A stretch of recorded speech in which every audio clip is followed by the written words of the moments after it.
उसमें यही होता था कि जो पाकिस्तान एयरफोर्स है वो एयर की डोमेन में लड़ रही है और जो बाकी डोमेन्स हैं लैंड और सी उनके साथ थोड़ी बहुत जॉइंट ऑपरेशंस चल रहे हैं, ठीक है, लेकिन मेन जो फाइट हो रही है वो एयर की डोमेन में हो रही है।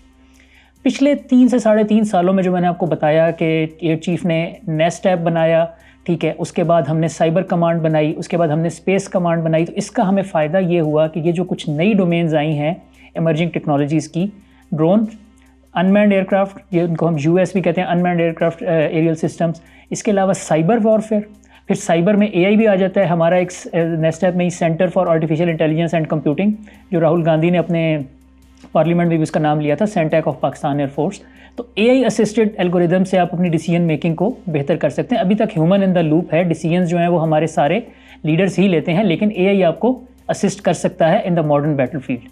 इसके अलावा स्पेस में पाकिस्तान एयरफोर्स ने जो बहुत ज़्यादा काम किया है कि हमने अपने 2 सैटेलाइट्स जो हैं वो ऑर्बिट में भेजे हैं, ठीक है। अभी आपने स्पार्को का भी एक देखा होगा कि वो लॉन्च हुआ।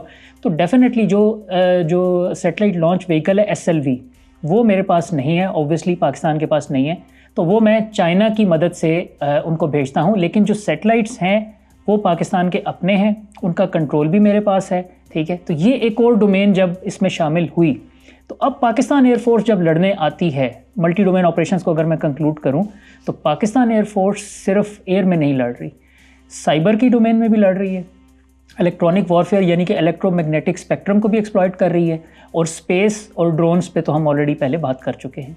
इंडियन एयरफोर्स का प्रॉब्लम ये है कि 2019 में उन्होंने ये बात की कि अगर राफेल होता तो नतीजा कुछ और होता।